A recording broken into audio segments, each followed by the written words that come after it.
දේශනාවෙන් ගත්තේ මේ පාරත් මම මේ ඔස්සේම පණිවිඩය බෙදා ගන්නවා. ධර්මිෂ්ඨකම නිසා පීඩා විඳින තැනැත්තෝ ආශිර්වාද ලද්දෝය. මක්නිසාද ස්වර්ග රාජ්‍ය ඔවුන්ගේය. මනුෂ්‍යයන් මා නිසා නුඹලාට නිന്ദා පීඩා කොට නුඹලාට විරුද්ධව සියලු ආකාර අගුණ බොරුවෙන් කියන කල නුඹලා ආශිර්වාද ලද්දෝය. ප්‍රීතිවයන් ඊට සන්තෝෂවයන් මක්නිසාද ස්වර්ගයේ නුඹලාගේ විපාකයේ මහත්ය. නුඹලාට පළමුවෙන් සිටි අනාගත වතුරවරුන්ට ඔහු එලෙසම පීඩා කොනුය. ස්වාමීන් වහන්සේගේ වචනේ තුලින් වහන්සේ අපට මඟ පෙන්වා ආශිර්වාද කරනසේක. මේ පන්දුරු දේශනාවේ ආශිර්වාද වාක්‍ය අවසාන පද තුන. දැන් 10 වෙනි පදේ කියන්නේ ඒක අවසන් 10 වෙනි පදේ අවසන් කරනකොට මක්නිසාද ස්වර්ග රාජ්‍ය ඔවුන්ගේ. ස්වර්ග රාජ්‍ය ඔවුන්ගේ කියලා තමයි. මේකේ පටන් ගැනීම දිහා බලමු. පන්දුරු දේශනාවේ පටන් ගැනීම ගත්තොත් ඒ ආශිර්වාද වාක්‍ය පටන් ගන්න 5 3. අපි 5 3 වෙනි පදේ බලමු. 5 3 වෙනි පදයෙන් සිතින් දිලෙන්දු ආශිර්වාද ලද්දේ මක්නිසාද ස්වර්ග රාජ්‍ය ඔවුන්ගේ. ස්වර්ග රාජ්‍ය ඔවුන්ගේ කියලා මේක අවසන් කරන්න යනකොටත් මේ තුනේම කතා කරන එක කාරණයක්. මේ පද තුනේ අවසන් පද තුනේ කතා කරන එක කාරණයක්. පීඩා විඳීම සහ ඒ ගැන ප්‍රීති සන්තෝෂ වෙන්න බය වෙන්න එපා කියන එක තමයි කතා කරන්නේ. එතකොට එතනදී මේ 10 වෙනි පදේ කියන අදහස තමයි එතන ගන්නෙ. 10 වෙනි පදේදී තියෙන්නේ ධර්මිෂ්ඨකම නිසා පීඩා විඳින ඒ අය ගැන කියලා කියන මක්කේ ස්වර්ග රාජ්‍ය වුන්ගේ. දැන් 3 වෙනි පදේ ස්වර්ග රාජ්‍ය වුන්ගේ 10 වෙනි පදේ නැත්තම් මේ ආශිර්වාද වාක්‍ය අවසන් කරනකොට මුලත් අගත් දෙකේම කියන්නේ ස්වර්ග රාජ්‍ය වුන්ගේ. දැන් අපිට මේ ප්‍රදර්ශනය වෙන මේ පද දෙකේම බැලුවොත් ස්වර්ග රාජ්‍ය වුන්ගේ. රයිට් 10 වෙනි පදේ ඔය මේ කහ දාලා තියෙන්නේ 9 වෙනි පදේට රයිට් දැන් 10යි තියෙන්නේ. ඒක තියෙන ස්වර්ග රාජ්‍ය ඔවුන්ගේ කියලා right.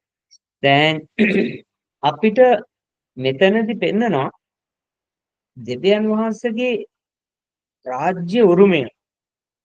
ඒ උරුමය ඇතිවෙන්නා වූ කාරණා කීපයක්. 10 වෙනි පදේ කියන්නේ දැන් මේ ගීත් දාලා තියෙන එකේ තියෙන යුක්තිය උදෙසා පීඩා විඳින්න වාග්යවන්තය කියලා. ඒක අනුවාදයක්. දැන් මං කියව අනුවාදයේ තියෙන ධර්මිෂ්ඨකම නිසා පීඩා විඳින්න. එතකොට නව අනුවාද තවත් එකක් තියෙනවා. ඒ අනුවාදයේ බැලුවොත් ඒකේ තියෙනවා දෙවියන් වහන්සේගේ කැමැත්ත උදෙසා කියලා. ඒතකොට යුක්තිය, ධර්මිෂ්ඨකම, දේව කැමැත්ත. මේ තුනක් හම්බ වෙනවා. versions එකේ. හැබැයි භාවිතා කරන වචනේ ඇවිල්ලා යුක්තිය, ධර්මිෂ්ඨකම කියන්නේ ඒ ඔක්කොම ඇවිල්ලා දෙවියන් වහන්සේගේ කැමැත්ත තමයි. දෙවියන් වහන්සේගේ කැමැත්තේ යුක්තිය. එහෙම නැත්නම් මේ රාජ්‍ය යුක්තියක් ගැන නෙමෙයි උතන කතා කරන්නේ. උතන කතා කරන්නේ නැහැ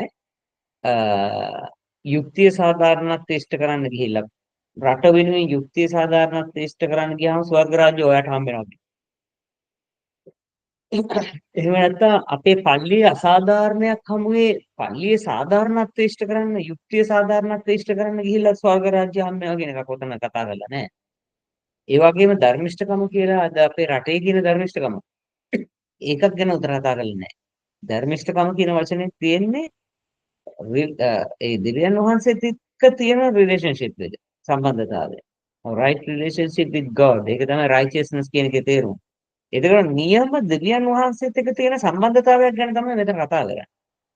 right නැත්නම් දෙවියන් වහන්සේගේ කැමැත්ත උදෙසා ජීවිතේ පූජා කරනවා. දැන් සමහර අය දේවසේවකයන් අතරේ ඉන්නවා මම දෙවියන් වහන්සේ වෙනුවෙන් ගොඩක් පීඩා විඳිනවා දුක් විඳිනවා කියලා කියනවා. හැබැයි මේ පීඩාව මේ දුක් විඳීම හොඳට හොයලා බැලුවොත් දෙවියන් වහන්සේ උදෙසා කොහෙටද ඔහුගේ තියෙන මෝඩකම උදෙසා නම් දුක් විඳින්න තියෙනවා. සමහරලාට අපි ගිහිල්ලා කරන වැඩවලට අපි හිතමු යේසුස් වහන්සේ වෙනුවෙන් මං ගිහිල්ලා මේ රූප කඩා දැම්මා. මම මෙහෙම කරා. ඉතින් ගුටි කනවා කියන එක අහන්න දෙයක් නැහැ නේ. මම යේසුස් වහන්සේ වෙනුවෙන් තමයි ගුටි කන්නේ කියලා කිව්වට ඒක මෝඩකමනේ. යේසුස් වහන්සේ වෙනුවෙන් ගුටි කෑම නෙමෙයි. උන්වහන්සේ කියලා තියෙන දුවයර ගිහිල්ලා ආගමකට ගහපන්, මේකට බැනපන්, මෙහෙම කරපන්, ඒකට ශාප කරපන්. එහෙම එකක් උන්වහන්සේවත් කියලා නැහැ. ඒකට තමුන්ගේ මෝඩකම උදෙසා වැඩ කරලා ගුටි කෑවනම් ඒක කියන්න බෑ ස්වර්ග රාජ්‍යෝන්ගේ කියලා.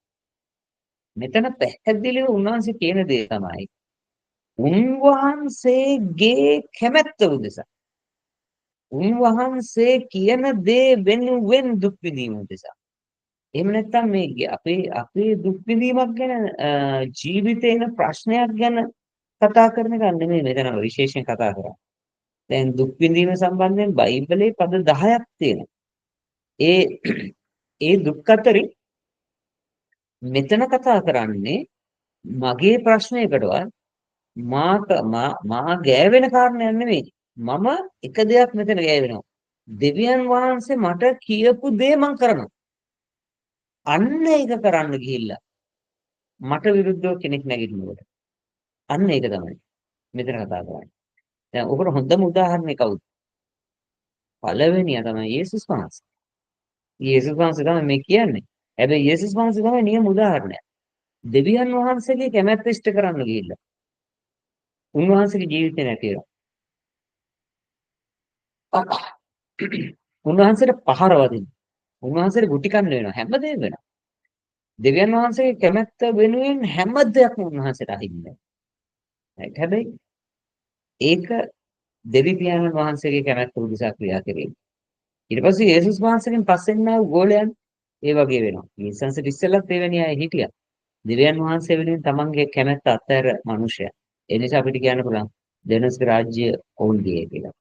එතකොට අපිට ඇත්තටම මෙතන කතා කරන්න ආපු දේ තමයි යේසුස් වහන්සේ නිසා යේසුස් වහන්සේ වෙනුවෙන් මා නිසා right උන්වහන්සේ කියනවා කාරණේදී එතන උන්වහන්සේ වෙනුවෙන් දේවල් අතහැරීම දේවල් නැතිවීම මා වෙනුවෙන් දේවල් නැතිවීම නෙමෙයි මා වෙනුවෙන් එන්නා වූ පීඩාවක් ගැන නෙමෙයි මෙතන කතා කරන්නේ යේසුස් වහන්සේ වෙනුවෙන් දැන් සමහර අය දේව සේවයේ යෙදෙන්න පුළුවන් නැත්නම් මොන හරි දේවල් වල යෙදෙන්න පුළුවන් ඒ කියනවා උදේ දවල් රැ නැතුව වැඩ කරනවා සෑහෙන දුක් විඳීමක් කරනවා කියලා සමහරලාට එයා ගෙදර ඉන්න නැවති නේ ගෙදර ප්‍රශ්න නිසා ගෙදර තියෙන බාධා නිසා ගෙදරින් පිටට ගිහිල්ලා ඉන්නවා ඊට පස්සේ කියනවා ගෙදර ප්‍රශ්නයක් ගෙදර ප්‍රශ්න පවා තියෙන මම ක්‍රිස්තුස් වහන්සේ වෙනුවෙන් වැඩ කිරීමයි කියලා.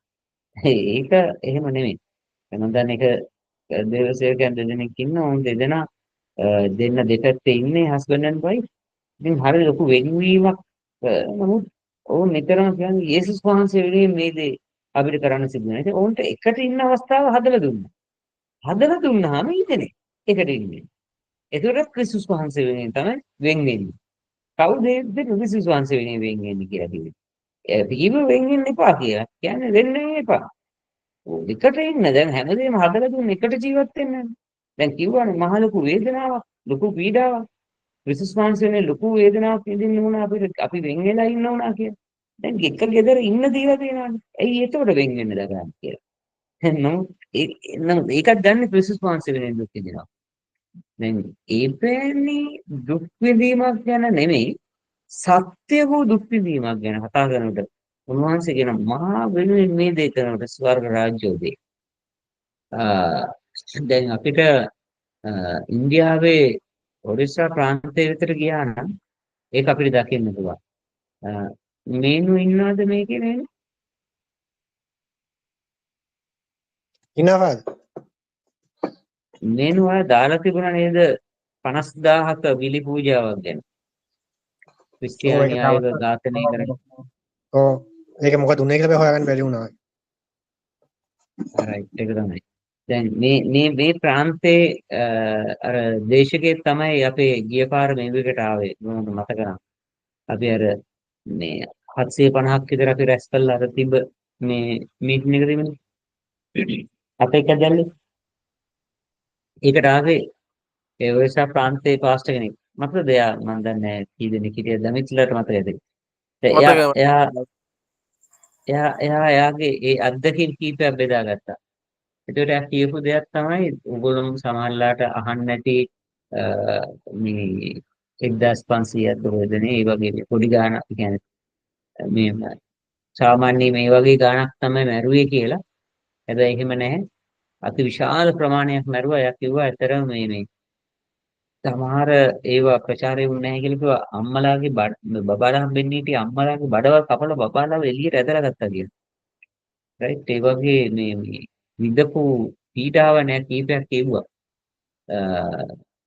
කාන්තා දුවාලට කරපු විනාශයන් ගිනි තියලා මරපු දේවල් ඒ වගේ අති විශාල හානි කරා. කීප දෙනෙක් දැකලා ඇති මම හිතනවා ඒ ඔරිස්සා ප්‍රාන්තයේ තුල මේ ඒ මරපු දර්ශන අපේ වීඩියෝස් අපේ සත්‍ය වීඩියෝස් වැළුවා ඔබට මතක නැහැ. ඒ ගහලා මරණ වෙලාවේ ඔබ මතක් කරොත් ඒ එක්කෙනෙක්වත් එතන වඳින්නේ නැහැ කාටවත්. අනේ ගහන්න එපා. මේ අපි ක්‍රිස්තුස් වහන්සේ අතාරින්න. ඒ වගේ එක වචනයක්වත් ඒගොල්ලෝ කිව්වේ නැහැ. විශාල ප්‍රමාණයක් ඔවුන් ජීවිතේ පූජා කරනවා. හැබැයි ඒ අය ක්‍රිස්තුස් වහන්සේ වෙනුවෙන් කෙලින් බය නැතුව ජීවිතේ පූජා කරනවා. මම මේ බැලුවා පොඩි දුවෙකු ඒ දුව මේ ඉදිරිපත් වෙලා එයා බෝඩ් එකක් අල්ලගෙන මේ මෝදීට කතා කරනවා. මෝදීට තමයි මේ බෝඩ් එක ගහලා තිබුණේ. මේකට විරුද්ධත්වය ප්‍රකාශ කළා. කිතුරුවන් ඝාතනය කළා. ඊළඟට පෙන්නනවා ඒ ඊළඟ වේවිකේ පෙන්නනවා ඒ ළමයා ඝාතනය කරන විදිය. ළමයාට ගහලා පොඩි දුවෙක් අවුරුදු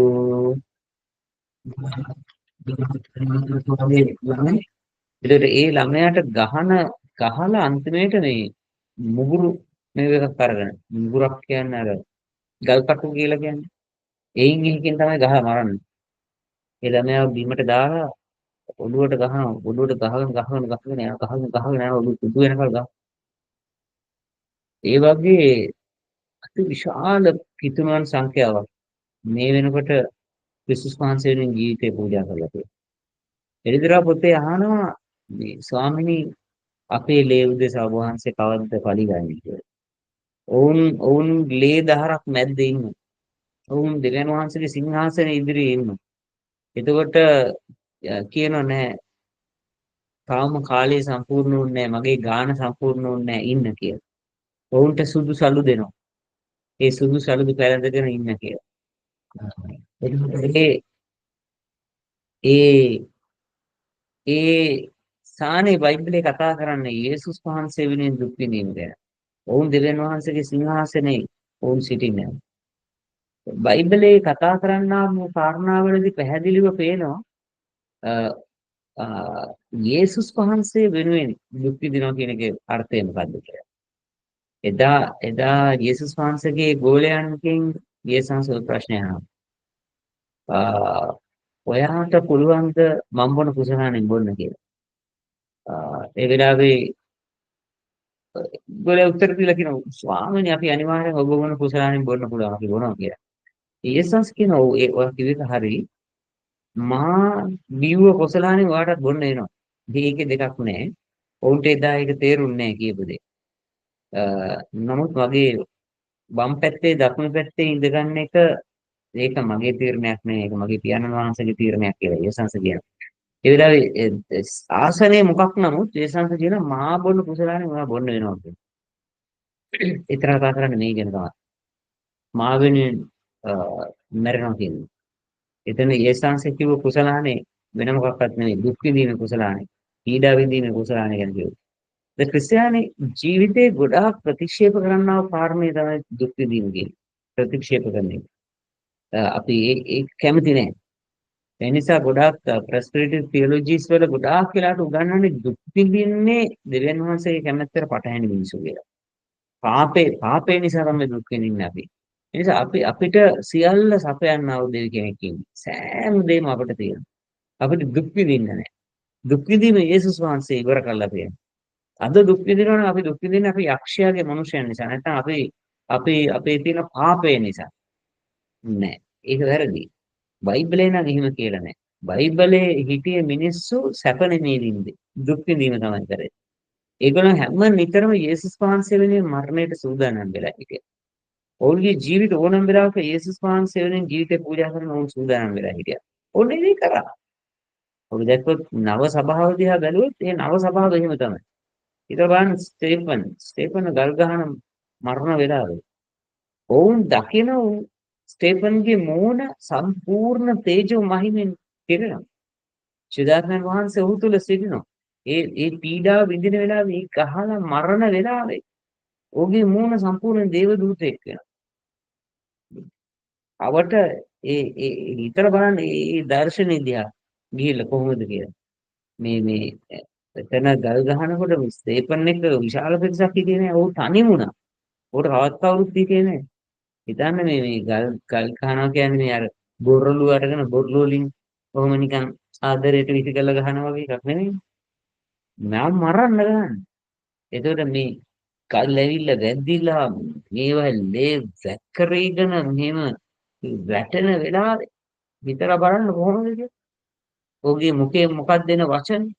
ඔහුගේ ජීවිතෙන් කොහොමද දෙවියන් වහන්සේගේ සමානත්වයෙන් ක්‍රියා කරන විදිය සහ ඔහුව කොහොමද බසාගත්තේ? මම මාතර මේ CTS එකේ උගන්වන වෙලාවේ මේ යේසුස් වෙනින් දුක් විඳීම ගැන කතා කරන වෙලාවක එක සහෝදරයක් කිව්වා පාද මේ අපේ පහලට දෙන්න ඇවිල්ලා ගැහුවා. ඒ කාරණා ටිකක් වුණා. හෙලෝ මම බයිබල් අධ්‍යයනයක ඉන්නේ පොඩ්ඩක් ඉන්න මම පස්සේ ගන්නම්. ඉතින් ඒ වගේ ලොකු වේදනාවක ලොකු පීඩාවක ඔවුන් ගියා. ඔවුන්ගේ පල්ලිය උඩු කරා. ඒගොල්ලෝ මේ අත සම්පූර්ණයෙන් කැඩුනා මේ ගහලා. එච්චර අපිට වද දුන්නා. මේ හැබැයි හරි පුදුමයි වාද කීපයක ඇත්ත. ඒ යේසුස් වහන්සේ වෙනුවෙන් පහර දෙන වෙලාවේ දෙවියන් වහන්සේගේ තේජෝ මහිමය අප කරා බැබලෙනවා. මාව සම්පූර්ණයෙන් වසාගෙන තිබුණා දෙවියන් වහන්සේගේ මහිමේ. මගේ අත කැඩිලා තියෙනවා මම දන්නේ නැහැ කියලා. මේ මාව ගෙනිහිලා හොස්පිටල් එකට ගෙනිහිල්ලා ඒ සේරම ඉවරුණායින් පස්සේ තමයි මම දන්නේ මේ මගේ අත කැඩිලා කියලා. එතන එක්ස්රේ කරායින් පස්සේ තමයි දන්නේ අත දෙකට මැදින් කැඩිලා කියලා. ඒ කියන්නේ අත හිරිවැටලා තිබුණානේ මේ දවස් ඒ කියන්නේ එයා ටිකක් ඒ කියන්නේ හොස්පිටල් එකට එවෙලේ ගෙනිහිල්ලා නැහැ. ඒගොල්ලන්ට ගහලා වද දීලා තියෙනවා. පස්සේ ගෙනිහිල්ලා තියෙනවා. ඒ ගෙනිනකොට එයාලා දන්නේ එයාගේ අත කැඩිලා කියලා. අත ඉදිමිලා තිබිලා ඒක බලන්නකොට තමයි ඒකට එක්ස්රේ එකක් කරන්න ඕනේ කියලා ડોක්ටර් කිව්වයින් පස්සේ තමයි දන්නේ අත කැඩිලායි කියලා. ඉතින් කියන ඇත්තටම ඒ ඇවිල්ලා අපිට වද හිංසා දෙන්න එනකොට අපිට පහර දුන්න අපේ පල්ලි ගිනිදි මේ වගේ ගොඩාක් දේවල් කරනකොට අපිට බයක් ඇති වෙන්නේ අපිට මොනම මේ පීඩාවක්වත් දැනුන්නේ අපිට ලොකු ශක්තියක් තිබුණා. ලොකු සිනහාවක් ලොකු ප්‍රීතියක් තමයි අපිට දෙවියන් වහන්සේ ඒ වෙලාවේ දීලා තිබුණේ. ඒ වෙලාවේ දැනෙච්ච දේ තමයි යේසුස් වහන්සේ වෙනුවෙන් අපිට ඕන දෙයක් කරන්න පුළුවන්. ඒකේ දැන් හිතනකොට බයයි. හැබැයි ඒ වෙලේ නම් එහෙම දෙයක් තිබුණේ නැහැ.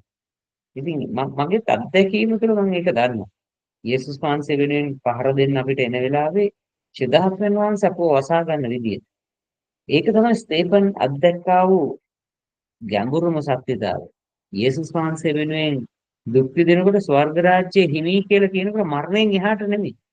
මේ පොළව තුලම ඒ යේසුස් වහන්සේ වෙනුවෙන් මරණ මිනිසුන් මේ පොළව තුලම ස්වර්ග රාජ්‍යයේ පූර්ණත්වය ලැබිලා ඉවරයි. ඒකයි තියෙන ලොකුම වෙනස. මරණයෙන් එහාට නෙවෙයි. මරණය ඉවරයි.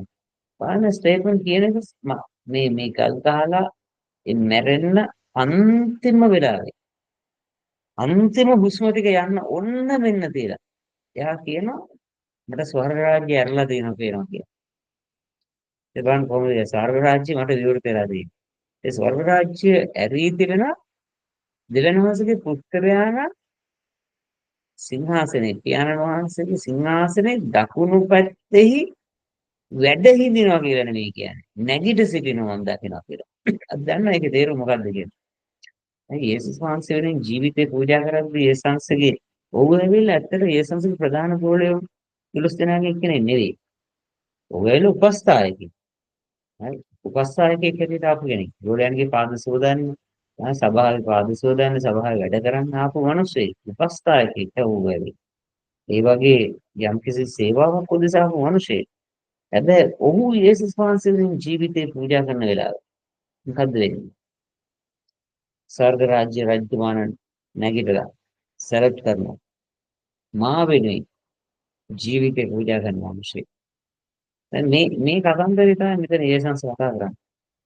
ඔයා මං වෙනුවෙන් දුක් විඳිනකොට මං වෙනුවෙන් දේවල් නැති වෙනකොට බය වෙන්න එපා. යේසුස් ඔබ කීසරයක් කීප විදිහකට කියලා තියෙනවා. මා නිසා ගම්බිම් හෝ දෙමව්පියන් හෝ ඥාතීන් හෝ දරුවන් හෝ අතහැරී යමෙක් වේද? මා වෙනුවෙන් දේවල් අහිමි වුණා. ඇත්තටම නව ගෝලයන්ගේ තිබිච්ච ඒ සංස්කෘතික ගෝලයන්ගේ තිබිච්ච ලොකුම දේ තමයි ඔවුන් දේවල් අතාරින්න පුරුදු වුණා. ඔවුන් දේවල් නැති වුණා. ඔවුන්ට යේසුස් වහන්සේ වෙනුවෙන් දේවල් අහිමි වුණා. ඒ අහිමි වෙද්දිත් ඔවුන්ට තිබිච්ච දේ තමයි ඔවුන් බලා සිටි ස්වර්ගය ඔවුන්ට අහිමි වුණේ. ඔවුන් හැමතිස්සෙම ඒ ප්‍රීතිය ඔවුන්ට තිබුණා. ඒ බලාපොරොත්තු ඔවුන්ට තිබුණා. අපිට මොනව නැතද? දෙවියන් වහන්සේ මට මේ අපි එදා ගියා කන්නාව බලන්න ඔබට මතක ඇති.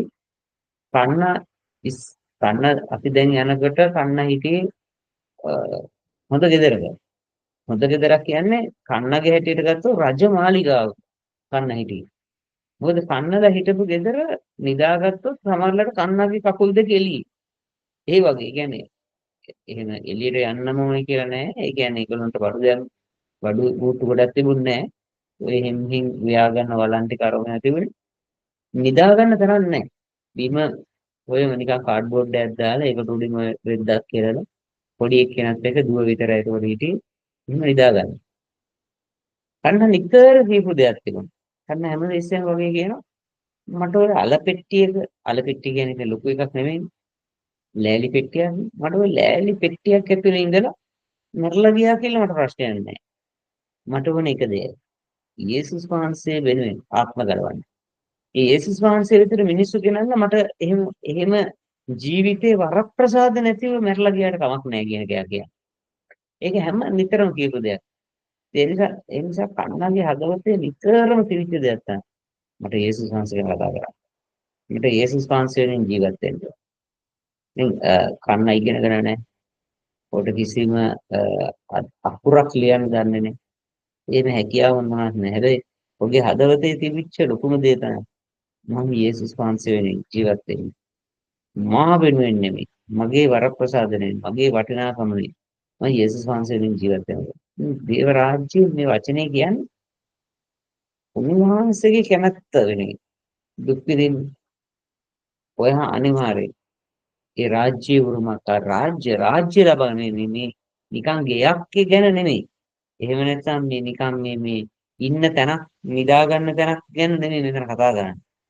මෙතන කතා කරන්නේ ඔය ඇවිල්ලා ඇමරිකා රාජ්‍යයේ ඇමරිකා ජනාධිපති කියලා ගමු අපි ට්‍රම්ප් කතා කරලා කියනවා මේ රාජ්‍ය උරුමය තමයි වට හම්බෙන්නේ. ඔයා තමයි රාජදරුවෙක් වෙන්න යන්නේ. අපේ මේ රාජමාලිගාවේ පුතා. ඒ පාලකයා. ඒ වගේ දෙයක් තමයි ඒ සංස කියන්නේ. මා නිසා ඔයාට මේ පොළවේ දෙයක් අහිමි වුණාට බය වෙන්න එපා. ඉතින් ඒ විතරන්නේ මෙතන මිනිස්යන් මා නිසා ඔබට නිന്ദා පීඩා කොට. නුඹලාට විරුද්ධව සියලු ආකාර අගුණ බුරුවෙන් කියන කාල ඔබ ආශිර්වාද ලද්දේ. ප්‍රීති වෙන්න. ඉතා සන්තෝෂ ස්වර්ග රාජ්‍යයේ ඔබේ ඵල විපාකයක් තියෙනවා. මා වෙනුවෙන් ඔබට නිന്ദාවක් පීඩාවක් කවුරු හරි කරා. බය වෙන්න එපා ඔබට ඵල විපාකයක් තියෙනවා. ඒ කියන්නේ ඔබ මේ පොළවේ වියදම් කරන්න රුපියල් 7 වලින්. හැබැයි ස්වර්ගයේ තියෙන රුපියල් 7 නෙවෙයි.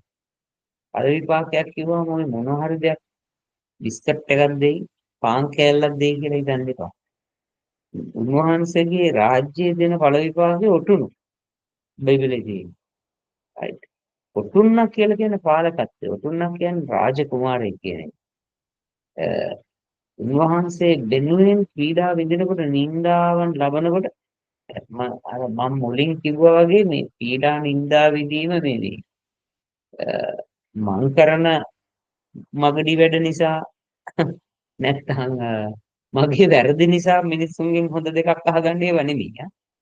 ඒ සංස වෙනුවෙන් ගිහිල්ලා වෙලා කතා කරලා කියලා මෝඩ විදියට කතා කරලා ගුටි කාප් එකක් ගැන නෙමෙයි මම කතා කරන්නේ. නමුත් ක්‍රිස්තුස් වහන්සේ දකිනවා නෑ මේ මිනිස්සයා කිසි වැරද්දක් කළා නෑ. මේ මිනිසයාට මේක එන්නේ මා වෙනුවෙන් කියලා හාලෙලූයා කියලා ප්‍රීති වෙනවා. ක්‍රිස්තුස් වහන්සේ දකිනවා. ක්‍රිස්තුස් වහන්සේට පැහැදිලිව පේනවා නම් ඔයා මේක විඳින්නේ මේ විඳවන්නේ ඔයා වෙනුවෙන් නෙමෙයි යේසුස් වහන්සේ වෙනුවෙන් කියලා අන්න ඒතකොට සතුට වෙන්නේ. ඒතර ප්‍රීතිමත් වෙන්නේ මොකද යේසුස් වහන්සේ දැක්කා ඔයා මෙහෙම විඳින්නේ කවුරු වෙනුවෙන්ද කියලා. මේ මා නිසා කියලා කියනවා. ඔයාට ඒකට පිළිතුරක් හම්බෙන්න යනවා. ප්‍රතිඵලයක් හම්බෙන්න යනවා. දෙයක් ඔයා නෙලා ගන්න යනවා. ඉතින් මේක තමයි යේසුස් වහන්සේගේ ආශිර්වාද වාක්‍ය අවසාන වශයෙන් උන්වහන්සේ උගන්වන්නේ. උන්වහන්සේ කියන්නේ දේව රාජ්‍ය වෙනුවෙන් ඔයාට යම් මිලයක් ගෙවන්න කියලා. මම කලින් කිව්වා වගේම දැන් කියන දේව රාජ්‍යයේ උරුමය පෞකමාව ගැලවීම ඒක අත්කර ගැනීම නොමිලේ හම්බෙනවා. ඒ පසුතැවීම තුළින් හම්බෙනවා. හැබැයි දේව රාජ්‍යයේ මේ කියන වරප්‍රසාද ලබන්නේ යම් මිලයක් ගෙවන්න දෙයක්. මේ මිලය අපි කල්පනා කරා යාඥාව සඳහා දෙන කාලය. ඒ වගේම මෙන්න මෙතන තව මිලයක් ගැන කතා කරමු. මා උදෙසා ඔයාට නින්දාවන් පීඩාවන් මරණය පවා අයිති වෙන්නේ. අන්න එතනත් රිවෝඩ්ස් ලැබෙන විදියක් ගැන කතා කරමු. එතනත් දේව රාජ්‍ය උරුමය ලැබෙන බව කතා කරනවා. ඒ නිසා එතන මේ පසුතැවීමෙන් දේව රාජ්‍ය උරුමයට වඩා වැඩි දෙයක් ගැන තමයි මෙතන කතා කරන්නේ. ඔබ යේසුස් වහන්සේ අනුගමනය කරන්න ආවනම් එසේ අනුගමනය කරන්නේ උන්වහන්සේට ආශිර්වාද කරන නිසා පමණක්ද? එහෙම නැත්නම් උන්වහන්සේ මං කියන දේ මට ඉෂ්ට කළ දෙනවා. ඒ ඉෂ්ට දේවතාවගේ තැනැත්තෙක් තමයි කියලා කියන්න ගාව. එහෙම නැත්නම් උන්වහන්සේ කිසිවක් නොකර සිටීවි දානියෙල්ලා කිව්වා වගේ. නැත්නම් ජෙරමයා කිව්වා වගේ. එක එක දෙවිසවරුන් කිව්වනේ. නුඹ කතාව කියනවා. ගාලේ බැටළුවන් නැති වුණා. අත්තිකා ගහේ නිදිපල නැති වුණා. මේ දේවල් නැහැ, මේ තෙල් දෙන්නේ නැහැ මට. මේවා නැහැ. ඒ මොනවා වුණත් මං එක දෙයක් දන්නවා. දෙවියන් වහන්සේ සමග වාසය කරනවා. මොනම කාරණේ වුණත් එහෙම මිනිස්සෙක් ගැන තමයි මෙතන කතා කරන්නේ. මා වෙන්නේ. උන්වහන්සේ වෙන්නේ. ඒ නිසා ප්‍රේමණීයවරුනි මේ වචනේ දෙස හොඳට බලන්න. මේ වචනේ අපට ආශිර්වාදලත් වචනයක් විදිහට. අප ක්‍රිස්තුස් වහන්සේ වෙනුවෙන් ගන්නා වූ පියවර වැදගත්.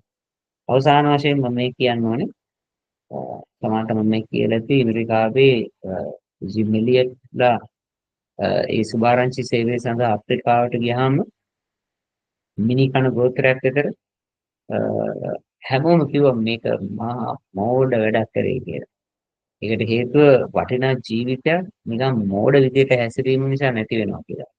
මොකද මේ මිනි කන ගෝත්‍රෙක මිනි කනවනේ. ඉතින් පිටින් කෙනෙක් ආවොත් අනිවාර්යෙන් මරලා කනවා. ඉතින් එහෙම දැන එතනට සුභාරංචි කියන්නේ නේ මෝඩ වැඩක් කියලා. ඒක ඇත්ත. එයාව මැරුවා.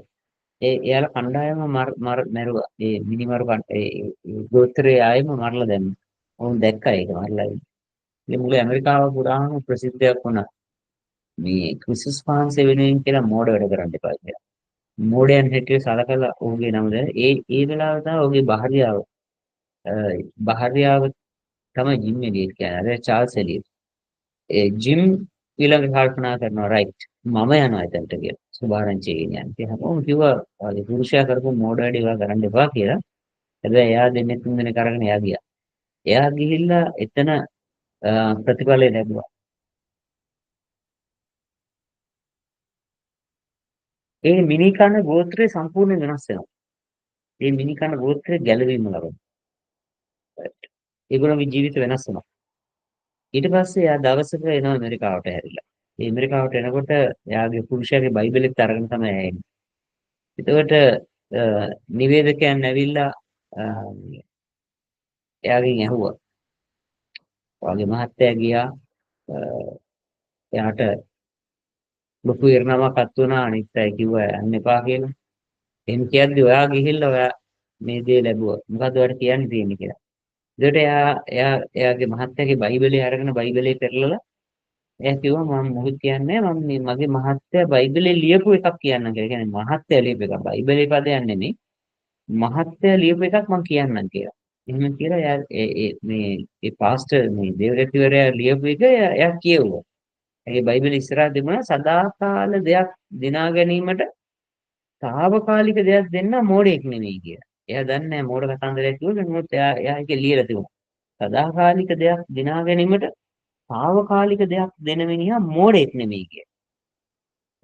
ඒක ඇමරිකාවේ කිව්වේ මේ මෝඩ මිනිස්සු තමුන්ගේ වටිනා ජීවිතය මේ නැති කරගත්ත මෝඩ රැලක් කියලා. හැබැයි එයා කිව්වේ නැති වෙන දෙයක්. ඔයාලා ඔය කතා කරන්නේ මේ වටිනා ජීවිතයක් කියලා කතා කරන්නේ නැති වෙන දෙයක්. ඔයා මේ පොළොවේ හිටියොත් ඔය කොහොමවත් මැරෙනවනේ. අනිවාර්යයෙන්ම මැරෙනවා. මේ නැති වෙන දෙයක් ගැන තමයි එයා වටිනාකම ගැන කතා කරන්නේ. මෙයා කිව්වේ ඒක නෙවෙයි නැති නොවන දෙයක් දිනා ගන්න. ඒ නැති නොවන දේ ලබා ගැනීමට නැති වෙන ජීවිතයක්.